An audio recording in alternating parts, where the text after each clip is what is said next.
공동주택관리 종사자들을 위한 관리의 셰르파입니다. 저는 관리소장으로 근무하면서 주민의 마음을 이해하려고 노력하고 있어요. 마음을 이해해야지 어떻게 대처할지 답을 찾을 수 있으니까요. 지금 관리소 근무는 과거에 비해 녹록치 않아요. 저의 18년 관리소장 근무 경험에 비춰볼 때 점점 더 힘들어지고 있어요. 민원의 강도, 갑질의 강도는 점점 강해지고 호전될 거라는 희망은 보이지 않아요. 무엇이 문제일까요? 저는 공동주택관리 분야의 책을 만들고 싶어서 이 문제를 계속 고민했고 인터넷이나 서적을 통해 해답을 찾으려고 노력하고 있어요. 나름 찾아낸 답은 근본적인 문제가 우리 사회의 문제라는 거예요. 그래서 이를 자세히 말씀드리려고 합니다. 저는 4권의 책을 참고하여 이 내용을 정리했어요. 손석춘 새내기 노동인 기억년 디귿, 박상용 누구나 개인주의가 된다, 김태형 풍요 중독 사회, 박원익 조윤호 공정하지 않다.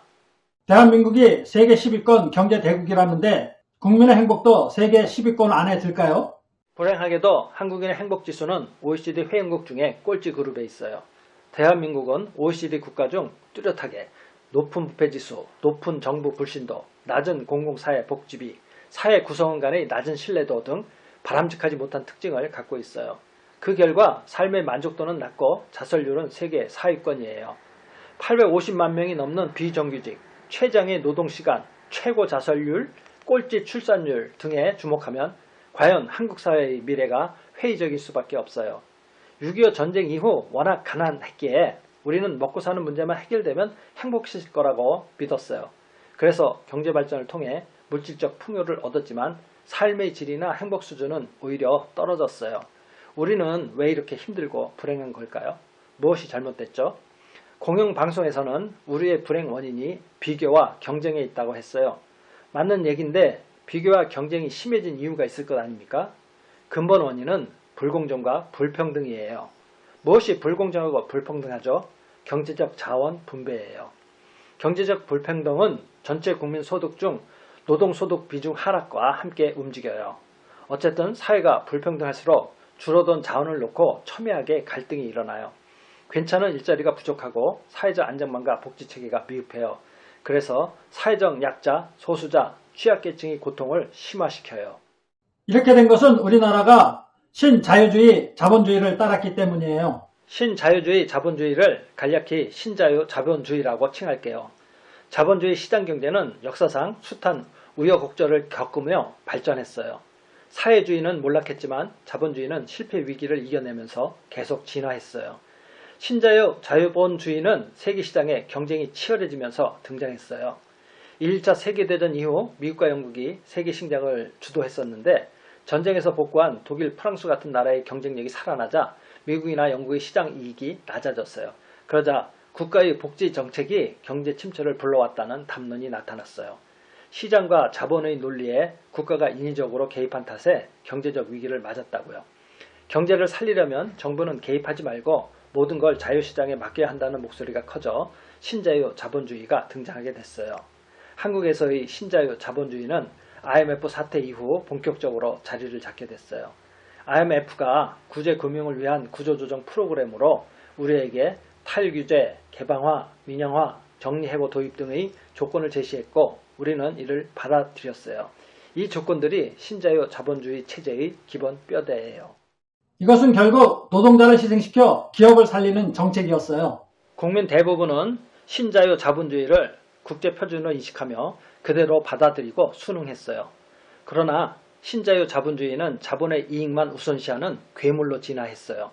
이로 인해 비정규직 노동자의 비율이 가파르게 올라가고 해고 노동자가 급증했어요. 그리고 사회 양극화가 심해졌어요. 50대 50이 양극화가 아니라 상위 20%와 나머지 80% 사이에 빈부 격차가 점점 커지는 20대 80의 양극화가 되었어요.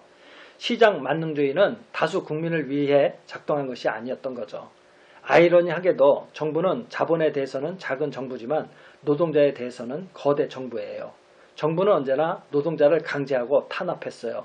즉 신자유 자본주의에서 자유란 보편적 만인의 자유가 아니라 특권 계급의 자유일 뿐이에요. 자본의 자유를 의미해요. 힘없는 노동자에게 자유는 해고될 자유, 비정규직이 될 자유뿐인 거예요. 가진 자만을 위한 체제여서 부익부 빈민이 가속화되고 있어요. 정치가 경제에 개입해서 안 된다는 논리는 옳지 않았던 거죠. 신자유주의 선택 외에 다른 대안은 없다는 말은 최고 포식자들의 이익을 위한 새빨간 거짓말이었어요. 링컨은 국민을 위한 나라를 만들어야 한다고 선언했어요. 이게 민주주의라고요. 그러나 우리나라는 겉만 민주주의지 실제는 진정한 민주주의가 아닌 신자유 자본주의가 장악하고 있어요. 특권층을 위한 나라인 거예요. 이렇게 신자유 자본주의는 민주주의 이념과 상충하여 민주주의를 억누르고 있어요. 신자유 자본주의 폐해로 우리나라는 돈이 전부인 세상이 되었어요. 우리나라에서는 돈이 최고예요. 우리나라 국민 욕망의 불에 기름을 부은 꼴이에요. 그래서 모두가 돈 합니다. 돈으로 인격을 보존하고 자유를 실현할 수 있어요. 개인의 인격에 결부된 의무를 돈으로 상환할 수 있어요. 돈은 모든 것을 어느 것으로든 교환할 수 있는 마력을 가져요. 돈은 인간에게 자유의 획기적인 증진을 가져왔지만 그로 인한 부작용이 만만치 않아요. 돈이 사회적 지위와 권력을 획득하고 유지하는 권리로 작용해요. 그래서 유전무죄, 무전유죄란 말이 생겼어요. 돈으로 교환 가능한 영역이 끝없이 확장돼요. 돈의 힘이 형이상학적 진리를 대신해요. 돈, 소유, 소비가 당연히 행복의 열쇠라고 생각하는 세태 속에서 인간적 가치는 자취를 감추고 있어요. 인간에게 삶의 의미를 안겨주던 사랑, 우정, 자유, 평등, 정의에 이르는 일련의 가치들은 오늘날 돈의 지배력 앞에 완전히 백기를 들었어요. 자본주의의 야만성으로 인해 우리에게 필요한 인간성이 사라지고 있어요. 자본시장에서의 약육강식이나 승자독식이란 정글의 법칙이 상생의 관계를 해체했어요. 생존의 강박이 인간다운 삶에 대한 관심을 증발시켰어요. 그래서 돈이면 다 돼라는 사고방식이 생겼어요. 그 결과 모든 것은 상품으로 바뀌었어요. 인간의 삶이 상품의 형식이 됐어요. 돈의 마력이 사회 전체를 시장으로 변환시켜 모든 것을 돈으로 사고 팔 수 있는 시장 사회가 되었어요. 시장 사회에서는 시장 가치가 사회적 문화적 가치들을 압도하고 지배해요. 삶의 내용이 공허해지고 돈으로 살 수 없는 가치들이 사라져요. 무한 경쟁과 인쟁 투정으로 점철된 사회 시스템 안에서 고립된 개인은 외로움과 무력감에 짓눌려 있어요. 현실에 대한 불만과 미래를 향한 불안은 갈수록 짙어져만 가요. 시장 경쟁력을 생존을 위한 절대 조건으로 강제하는 시장 제일주의가 개인이 존엄한 존재로서 당연히 누려야 할 권리마저 위협하고 있어요. 물질적인 가치가 한 사회의 품격과 수준을 좌우할 사회의 근본 가치들을 뭉개고 있어요. 돈이 차별의 근원이 됐어요. 차별과 함께 소외, 빈부격차가 갈수록 커지고 있어요. 돈 버는 것에는 윤리도 필요 없다는 생각이 탐욕을 정당화하고 자본의 독점을 초래하여 새로운 계층 질서와 양극화를 가져왔어요. 돈 만능주의에 의해 서열이 늘어났어요. 자본이 곧 서열이에요. 소득에 따라 위계가 오르락 내리락하는 서열 사회가 되었어요. 위계는 돈으로 결정되기 때문에 위계의 성격이 가변적이고 상대적이며 임의적이게 되었어요. 관계 문화에 익숙한 우리는 무시당하는 걸 무척 싫어해요. 그래서 어떻게든 서열을 올리려고 무한 경쟁을 벌이고 있어요. 돈에 의해 다층적인 위계가 만들어지다 보니까 한두 단계 상승하려는 욕망이 한층 커져요. 돈을 조금 더 벌면 지금보다 조금 더 높은 위계로 올라설 수 있기 때문이에요. 명목상 신분제가 없는 자본주의 사회에서는 언제라도 위계 상승이 가능해요. 돈만 벌면 위로 올라갈 수 있는 소위 열린 위계이고 자신보다 약간 더 높은 위계는 손에 잡힐 듯 가깝게 느껴져요. 그러니 사람들은 현재 위계에 머물면서 옆 사람과 잘 지내기보다는 더 높은 위계로 올라가는 데에만 더 신경 써요. 결국 다층적 위계는 위계 상승 욕구를 한층 더 부추겨서 위계 내 화목을 파괴해요. 약자 80%가 서로 경쟁하며 20% 안에 들어가려고 이전 투구를 하는 거예요. 다수 국민이 진정한 자유와 평등을 누리려면 우선 공정한 사회가 되어야 해요. 사회가 공정하지 못하면 다수가 행복할 수 없어요. 불평등은 우연히 나타난 게 아니라 만들어진 거예요. 민주주의의 기본 이념은 개인의 자유와 권리를 보장해 주는 거예요. 신자유 자본주의가 득세하면서 민주주의가 사라지고 있잖아요. 경제 제일주의가 잘못된 것은 아니에요. 우리가 자본주의를 포기할 수는 없어요. 민주주의가 자본주의와 공생할 수 있는 길을 찾아야 해요. 결국 지금의 자본주의 시스템에서 진정한 민주주의를 실현하기 위해서는 공정한 부의 재분배가 이루어져야 해요. 경제적 불균형을 해결해야 진정한 민주주의가 실현돼요. 경제적 불평등과 양극화를 해소해야 해요. 삶의 불평등을 심화시키는 신자유주의 속에서는 지속 가능한 발전을 이룰 수가 없어요. 정치는 대체로 부유층에 혜택을 주는 방향으로 시장에 영향을 끼쳤어요. 그럼에도 신자유주의 신봉 세력은 정치는 경제에 개입하면 안 된다고 주장하면서 정작 자신들은 정치적 보호와 지원을 받고 있어요. 언론은 특권층 편이었어요. 경제 쟁점에 대해 일방적이고 단편적인 정보만 부각해 신자유주의에 대한 개념적 인식을 저해했어요. 다른 경제체제나 정책이 얼마든지 가능함을 알리지 않았어요. 신자유주의만이 국제표준으로서 선진국으로 가는 유일한 길인 것처럼 여론화했어요. 신자유주의 자본주의를 바로잡고자 사회복지나 조세정의를 제안하는 정치 세력이 등장하려 하면 반사회주의라거나 운동권적 사고라며 비난했어요. 특권층은 불공정한 사회를 계속 유지하려고 해요. 미국 상위계층이 공공부문 정부 지출의 증대에 부정적인 이유는 두 가지예요.